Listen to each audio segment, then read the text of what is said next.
Yes we are live now. Hello friends, this is Himanshi and welcome to let's learn. तो काफ़ी सारी बातें हैं जो आप लोगों से करनी है बीएड वर्सेस बीटीसी को लेकर के, जो माननीय सुप्रीम कोर्ट का फैसला आया था अभी कुछ दिन पहले 14 तारीख को, if I am not wrong. तो और हमने उस पर बात भी की थी और मुझे लगा कि ठीक है, हमने एक बात कर ली है। बट आप लोग काफ़ी संख्या में परेशान हैं और परेशान होने की बात भी है। एनसीटी जो कि 2018 में शुरू करता है इस चीज़ को, समझते हैं कहानी क्या है। कई लोगों को कन्फ्यूजन अभी भी है, कई लोग परेशान भी हैं, कई लोग इस तरह के मेल भी कर रहे हैं जो हमारे ही लर्नर्स हैं, जो पढ़ करके 131 नंबर लेकर के आए हैं, और बहुत सारे लोगों को जिन्होंने रिकमेंड किया है। मेरे जैसे लोग या मैं स्पेशली अभी एक दुविधा में, डिलेमा में महसूस कर रहे हैं खुद को। हम कोलबर्ग की थियोरी पढ़ते हैं, है ना। कई लोग हैं जो कमेंट कर रहे हैं कि आपने धोखा दे दिया, ये कर दिया, आपकी मॉरल रिस्पॉन्सिबिलिटी होनी चाहिए, कोर्स बेचते समय तो आप लोग आ जाते हैं एंड ऑल। हालांकि मेरा इंटेंशन वो कभी से भी नहीं रहा। 3-4 साल बिल्कुल ही फ्री पढ़ाया और इतने हज़ारों वीडियोज़ हैं जो पूरा आपको चीज़ें जो है फ्री में डिस्कशन किया हुआ है। खैर, चर्चा करते हैं, ये सब अभी मुद्दा नहीं है। मुद्दा ये है कि अभी क्या जो चीज़ सामने आ चुकी है, बीपीएससी का आपने देख लिया, एग्जाम तो होगा, लेकिन इस बात पे किसी का अभी जोर या फोकस नहीं है कि बीएड वालों का क्या होगा। तो इस पे थोड़ी सी चर्चा कर लेते हैं। ट्विटर पे भी आप लोग कुछ कैंपेन वगैरह चला रहे हैं। मैं उतना एक्टिव नहीं रहती हूँ। आज सुबह ही मुझे पता लगा, मैंने वहाँ भी चेक किया, कुछ फेक अकाउंट्स भी हैं जो मेरे नाम पर इतने आपत्तिजनक ट्वीट वगैरह भी कर रहे हैं, जो कि मैं उस तरह की भाषा का इस्तेमाल या एक तरफा बात कभी भी नहीं करती हूँ। तो वो उस तरह की चीज़ें वहाँ पर देखने को मिली। तो कृपया ऐसे हैंडल्स से, ऐसी वेबसाइट से, ऐसे कहीं भी कोई भी ऐसा सोर्स है, फेक चीज़ें हैं इंटरनेट पे, उनसे थोड़ा सा बच के रहिए। बात करते हैं क्या रहेंगी चीज़ें। मेरी अभी न्यूज़ में भी इस चीज़ को लेकर के थोड़ी बात हुई। ज़रूरी है, मैं कोशिश करती हूँ कि अवॉइड की जाए इस तरह की बात। मतलब बहुत ज़्यादा न्यूज़ रिलेटेड चीज़ें या बिना मतलब तिल का ताड़ बनाना, वो हमेशा मैं अवॉइड करती हूँ। आप देखते आए हुए होंगे इस चीज़ को, और ज़रूरत पड़ने पे खड़े भी होना पड़ता है, वो ज़रूरी है ना। तो अभी क्या स्थिति है, ये अभिषेक पांडे का एक क्या है, एक मेल आया हुआ है कि मैंने बहुत लोगों को कहा था कि लेट्स लर्न ज्वाइन करें, अच्छी टीचर हैं, शेम ऑन यू, है ना। अब ये इस तरह की बातें, मतलब लगता भी है कि ये कहाँ से आ रही है, एक दुख से आ रही है, पीड़ा से आ रही है, फ्रस्ट्रेशन से आ रही है, जो कि ऑफकोर्स जो एस्पिरेंट्स हैं बीएड वाले, कुछ हद तक उनके साथ गलत हुआ है। इसका मतलब ये नहीं है कि डीएलएड वाले या बीटीसी वाले या बीएसटीसी वाले, जो लोग डिप्लोमा वाले लोग हैं, वो गलत हैं अपनी जगह पे, या कई लोग इसको आपस में लड़ाई करने में लगे हुए हैं, जबकि वर्सेस वाली लड़ाई नहीं है ये। एनसीटीई ने एक चीज़ जो पास की, national council for teacher education है, जो कि ऑटोनॉमस बॉडी है, जो अपने आप में, हम जिसको टीचर्स की अगर हम बात करें, जब भी हम एनसीएफ पढ़ते हैं या टीचर एजुकेशन के लिए एनसीएफ की बात आती है, मतलब टीचर एजुकेशन के लिए कुछ भी होता है तो हमें पता है भाई एनसीटी एकदम लास्ट चीज़ है, या एकदम बढ़िया एपिटॉम है। मतलब उन्होंने कह दिया तो बात बन गई। 2018 में उन्होंने कह दिया था कि भाई एक काम करो, बीएड वाले जो हैं वो आ जाएं, और इसके सारे रीजंस मैंने आपको लास्ट टाइम भी बताए थे कि केवीएस ने भी कहा था हमें जो है टीचर्स की क्वालिटी कम मिल रही है, तो एक काम करो, अपर एजुकेशन से ले लो, ये कर लो, वो कर लो। तो उन्होंने कहा 2018 में एक गजट ला करके एनसीटी ने कि ठीक है, बीएड वाले क्या हैं, एलिजिबल हैं। इस बात को कितने साल हो गए, 5 साल हो गए, है ना। एनसीटी ने कह दिया बीएड इन है, और 5 साल इस बात को हो चुके हैं आज की डेट में। अगर हम 2023 में देखें, जब माननीय सुप्रीम कोर्ट जो है फैसला लाते हैं, ठीक, वहां इसमें अगर देखा जाए तो ये 2018 से 2023 तक की, मतलब मेरा सिर्फ इसमें ये कहना है, और भी इन्होंने बहुत सारी बातें लिखी हुई हैं, उस पर मेरा कोई वो नहीं है। मैं डिलेमा में इसलिए हूँ क्योंकि, और स्पेशली जो लोग कोचिंग वगैरह कराते हैं उनके लिए तो, अगर पॉजिटिव में बोलेंगे तब भी यही बात आएगी कि आपको तो कोर्स बेचने हैं, और नेगेटिव में बोलेंगे तब उन्हें तब भी कुछ ना कुछ कहना ही है। तो वहां पे उस चीज को साइड कीजिएगा। यहाँ पे जो प्रॉब्लम है, और इसका मतलब ये नहीं है कि मैं ना बोलूँ इस चीज पे, क्योंकि कुछ ना कुछ तो कहा ही जाएगा। यहाँ पे बात करते हैं एक बार। तो एक बार भी आपने बीएड के पक्ष में कुछ नहीं बोला, ये बिल्कुल मैंने बोला हुआ है कि गलत हुआ है, पहले ही दिन से बोला हुआ है। इवन अगर 2018 से अब तक की बात करें, तो जैसे आपके लिए गवर्नमेंट ने एक रूल निकाला था, वैसे ही हम लोग ने भी, या मैंने भी वही कहा था कि भाई बीएड, और आपका एनईपी भी कहता है कि 2030 तक बीएड वाले ही रहेंगे, सिर्फ 4 साल का जो इंटीग्रेटेड कोर्स रहेगा बीएड का वही चलेगा, डिप्लोमा को ये साइड कर देंगे।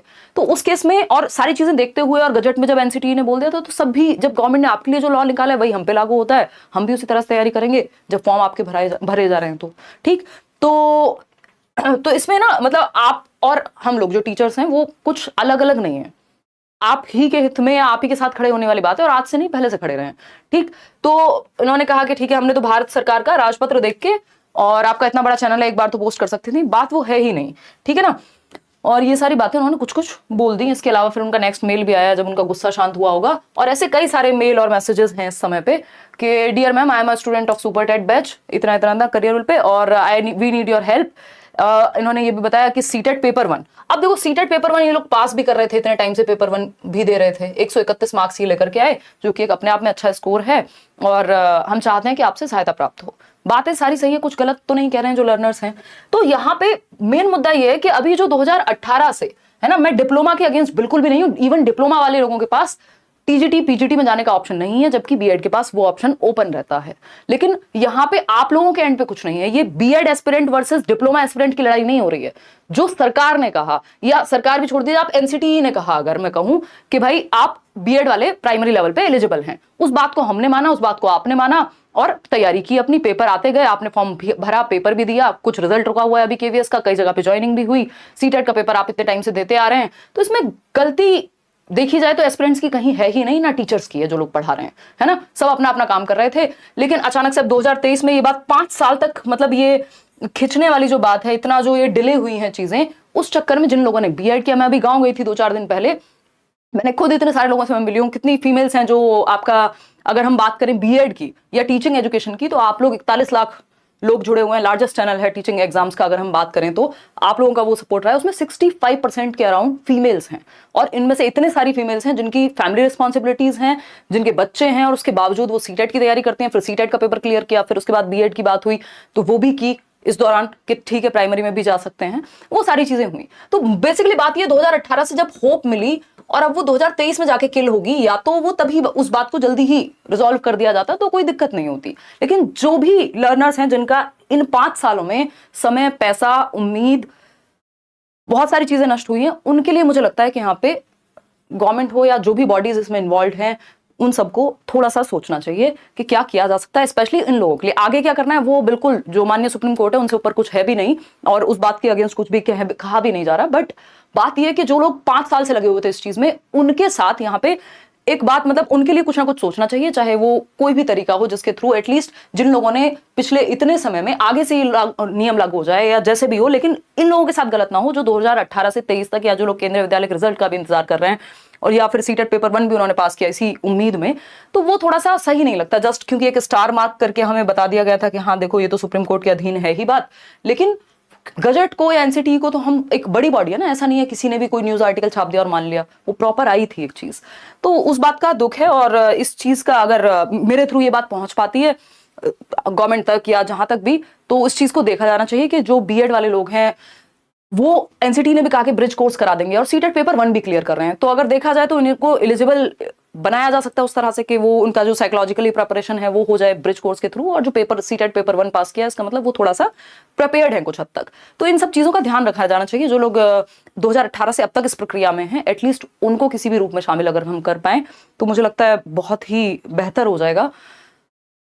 अभी के लिए यही बातें हैं जो मैं कहना चाहती हूँ। इसमें अगेन ये नहीं सोचना है जो डिप्लोमा वाले लोग भी हैं, हालांकि अभी इसमें एनसीटी से लेकर के और अलग अलग स्टेट गवर्नमेंट्स या बाकी सारी चीजें अभी क्लियर होना बाकी हैं। जिन लोगों का बीपीएससी का एग्जाम, आप सोचिए 2 दिन बाद 3 दिन बाद आपका सीटेट का एग्जाम है, 6 दिन बाद आपका बीपीएससी 7th फेज का एग्जाम है, पढ़ाई में मन नहीं लग रहा कई लोगों का। और हम लोग भी कैसे पढ़ाएंगे जब इतने सारे कमेंट्स, इतने सारे मेल्स, जो है रिस्पॉन्सिबिलिटी एक बन जाती है। तो ये जो समय है इसको एक तो आप लोग भी पढ़ाई पे अभी लगाइए, क्योंकि पेपर आप लोग दे करके आ रहे हैं 7th फेज का भी और सीटेट का भी। कल 9 बजे हम लोग मैराथन भी कर रहे हैं, है ना। इसके अलावा जो भी शांतिपूर्वक तरीके से हम अपनी बात जिस भी तरह से रख सकते हैं वो बिल्कुल रखेंगे। आप जो भी आप लोग डिसाइड कर रहे हैं उस चीज में अगर वो बात सही है, जो कि सही भी है, जो इतने सालों से जो लोग इसमें परेशान हैं उनके साथ बिल्कुल मैं हूं या बाकी टीचर्स हूं, मुझे लगता है कोई भी पीछे नहीं हटेगा। और सबको बोलते हुए आज के समय में थोड़ी सी झिझक होती ही है, क्योंकि 1 मिनट में वीडियोस हट जाते हैं, 1 मिनट में कार्रवाई हो जाती है, जो कि अगर कोई सही तरीके से अपनी बात रख रहा है उसमें भी। तो ये मुझे लगा मेरी सच में मॉरल रिस्पॉन्सिबिलिटी है कि इस बात पे बोलना चाहिए, और मैं बोल रही हूँ इस बात पे। तो यही एक बात है। इसके अलावा जो भी होगा आप लोग कमेंट्स में या जैसे भी जो भी आगे की प्रक्रिया होगी, मैं अपने एंड पे जो कर सकती हूँ वो भी मैं कर रही हूँ, तो उसके लिए आप लोग बिल्कुल निश्चिंत रहें। कल हम पढ़ेंगे 9 बजे, है ना, क्योंकि पेपर निकल जाएगा तो उसका कोई पॉइंट नहीं है। चलिए ध्यान रखिए अपना, टेक केयर, कल मिलते हैं। अच्छा, इसमें एक और चीज कि एक एनसीटी का एक नोटिफिकेशन जैसा कुछ वायरल हो रहा है, अभी वो कितना जेन्युइन है उसका भी नहीं प्रमाण है, तो उसके लिए थोड़ा सा रुक जाएं, अलग अलग संस्थाएं उस चीज को भी क्लियर कर देंगी। Thank you.